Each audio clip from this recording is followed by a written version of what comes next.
Before starting the next topic, let me tell you, बच्चे, when in the exam numericals come, no, there is a question like this way. For example, a block and tackle system has velocity ratio 3. Draw label diagram of this system. तो बच्चे velocity ratio 3 है, तो इसका मतलब आपको 3 police वाला block and tackle system क्या करना पड़ेगा, ड्रॉ करना पड़ेगा. तो 3 है तो ऑब्वियसली नीचे कम होंगी ऊपर ज्यादा होंगी, तो 2 ऊपर होंगी एक नीचे होगी. तो वैसा आपको डायग्राम बनाना है. और हमेशा आपको जब भी डायग्राम बनाना है, effort should be applied in the downward direction. ये आपको याद रखना है, एफर्ट ऊपर डायरेक्शन वाला नहीं ड्रॉ करना, हमेशा effort should be applied in the downward direction. Okay. और अगर आपको कहा है draw block and tackle system with velocity ratio 5, तो मतलब आपको 5 पुलिस वाला ड्रॉ करना है. विद वेलोसिटी रेशियो 4 मींस आपको 4 वाला ही ड्रॉ करना है. और हमेशा जिसमें effort is applied in the downward direction वही ड्रॉ करना है.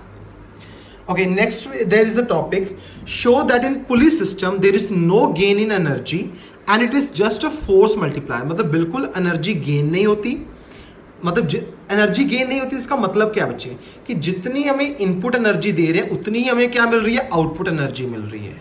तो अब आपको ये पुली सिस्टम में शो करना है और आपको बताना है कि ये एक जस्ट एक फोर्स मल्टीप्लायर है. तो उसके लिए what you are going to do is work done by the effort. अब देखो बच्चे, एफर्ट क्या काम करता है, एफर्ट आपको पता है इनपुट होती है, तो इनपुट एनर्जी हमारी क्या होगी, इनपुट एनर्जी एक तरह से है तो वर्क की, दैट इज एफर्ट इनटू, हम कह सकते हैं फोर्स इनटू डिस्प्लेसमेंट. तो इस केस में हो गया effort into distance moved by the effort.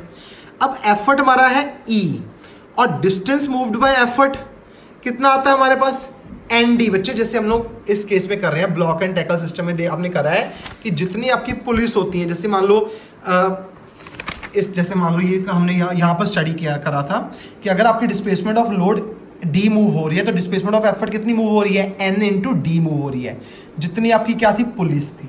So same way E into ND, that is NED आ गया. अब वर्क और डन ऑन द लोड क्या बन गया बच्चे आपका, that is the output energy, that is the load into distance moved by the load, वो हो गया L इंटू D. वो हमने सिर्फ डिस्टेंस D मूव करा था. अब हमें ऑलरेडी ये चीज पता है कि हमारा एफर्ट का फॉर्मूला क्या होता है, T या L बाय N. तो E is equal to L by N. तो इससे L की वैल्यू क्या होगी बच्चे, N डिवाइड उधर जाके क्या होगा, multiply, that is N into E. तो अब आप इस L की जगह पे N इंटू E क्या कर सकते हैं, सब्सटीट्यूट कर सकते हैं. तो क्या बन गया, NED बन गया. अब देखो बच्चे, आपकी इनपुट एनर्जी भी NED थी, आउटपुट एनर्जी भी कितनी आई है हमारी, NED. That is output energy is equals to input energy. इसका मतलब क्या है कि इसमें कोई भी एनर्जी में क्या नहीं होता, गेन नहीं होता. Remember this thing. Last topic is your effect of weight of the police on mechanical advantage, velocity ratio and efficiency. अब वेट ऑफ द पुलिस बच्चे, अब तक मैंने आपको इतना बताया था कि जो आपका लोअर ब्लॉक होता है उसमें जो नंबर ऑफ पुलिस हैं या तो अपर ब्लॉक के इक्वल होंगी या उससे कम होंगी, उससे ज्यादा नहीं हो सकती. अब हम स्टडी करेंगे क्यों नहीं हो सकती with the help of a derivation. और ये 2020 में इस बार पूछा गया था बच्चे ये question. Let there be N pulleys. मान लो अब हमारे पास क्या है कि N पुलिस है टोटल, ठीक है, और उसके बाद आपको ये कह रहे हैं टोटल N पुलिस है और जो नीचे वाला ब्लॉक है उसका वेट है आपका मान लो W, small W with the total weight of the police of the lower block. मतलब चाहे स्प्रिंग्स वगैरह इंक्लूड कर लो बीच में, मतलब नीचे वाले ब्लॉक का टोटल वेट है W, स्मॉल W.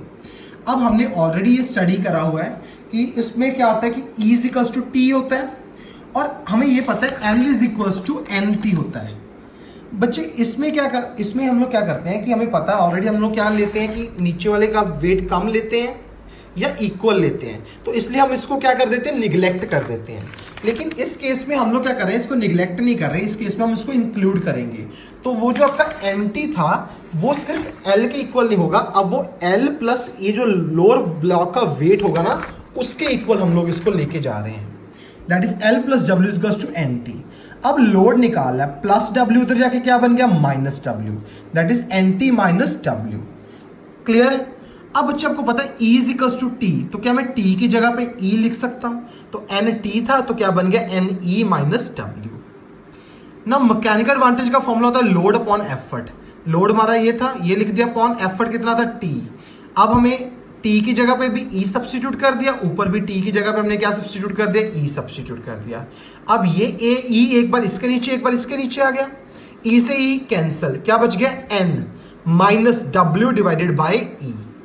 अब हमें पता है वेलोसिटी रेशियो तो कभी चेंज नहीं होता, तो वो तो जितनी पुलिस है उतनी रहेगी। टोटल पुलिस n थी तो वेलोसिटी रेशियो भी कितना आ गया, n। अब एफिशिएंसी का फॉर्मूला क्या होता है, mechanical advantage divided by velocity ratio.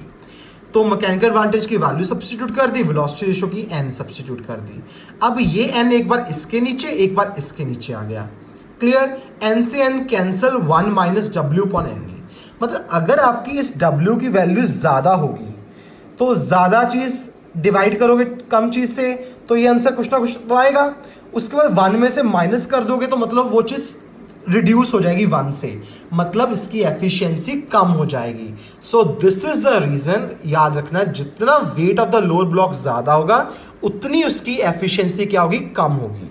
तो उसकी एफिशिएंसी को ज्यादा से ज्यादा रखने के लिए ही हम लोग police in the lower block या तो बिल्कुल ही लाइट होनी चाहिए, तो उनका वेट बहुत कम होना चाहिए, और ऊपर से क्या कर सकते हैं हम उसको, या तो अपर ब्लॉक के बिल्कुल इक्वल होना चाहिए या उसके कम होने चाहिए, और ये बहुत ही लाइट होनी चाहिए, हल्की होनी चाहिए, ताकि हम वेट को क्या कर सकते हैं, निगलेक्ट कर सकते हैं, इग्नोर कर सकते हैं। इसलिए हम लोग अब तक जितने केसेस कर रहे हैं उसमें हम लोगों ने डब्ल्यू वेट को क्या किया है, इग्नोर किया हुआ है। Is it clear to everyone?